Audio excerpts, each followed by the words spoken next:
గుంటూరు జిల్లాలో అంబటి రాంబాబుకు వ్యతిరేకంగా తెలుగు యువత నిరసన చేపట్టారు. అంబటి వైపు దూసుకు వెళ్లే ప్రయత్నం చేయగా పోలీసులు అడ్డుకున్నారు. దీంతో తెలుగు యువత కార్యకర్తలకు పోలీసులకు మధ్య వాగ్వాదం చోటు చేసుకుంది.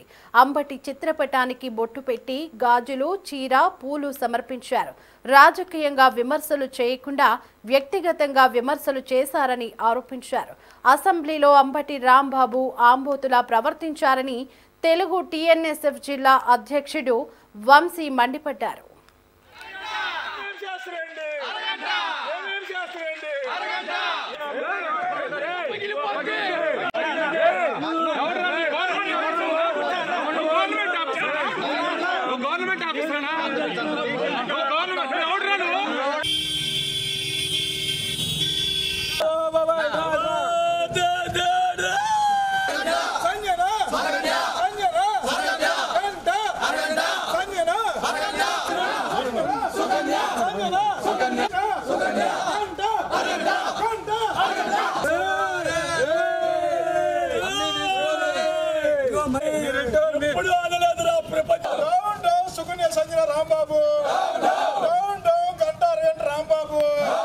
ప్రజల పోలవరం మరి పట్టిసీమ పులిచింతల చూడమని పంపిస్తే అసెంబ్లీకి నువ్వు చూసింది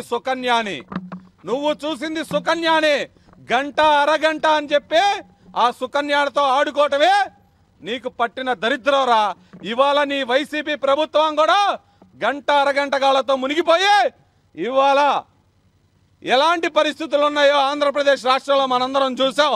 ఒకటే గుర్తుపెట్టుకో రాంబాబు, నువ్వు ఇంకొకసారి గనక మా నాయకుల్ని ఎవరినైనా విమర్శిస్తే నీ పుచ్చ పగలగొట్టి పళ్ళు రాలగొట్టి నీ ఇంటి ముందు వేస్తామని కూడా ఈ సందర్భంగా హెచ్చరిస్తా ఉన్నాం.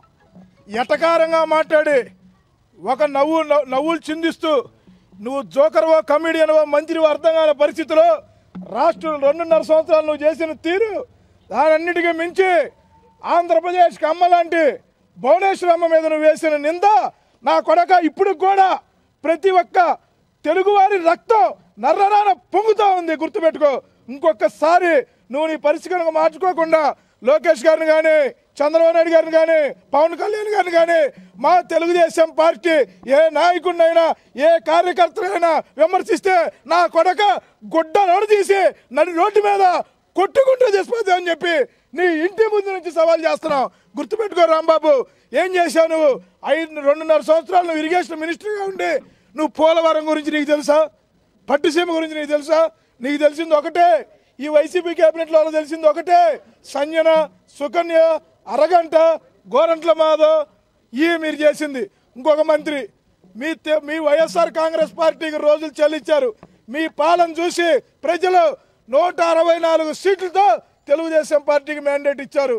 గుర్తుపెట్టుకోండి, మీరు ఎవరైనా సరే వైసీపీ నాయకులందరికీ ఒకటే వార్నింగ్ ఇస్తా ఉన్నాం. ఎవరైనా ఎక్కువ తక్కువ మాట్లాడితే నడి రోడ్డు మీద బట్టలోడు తీసి కొట్టుకుంటూ తెచ్చిపోతామని చెప్పి తెలియజేస్తా ఉన్నాం.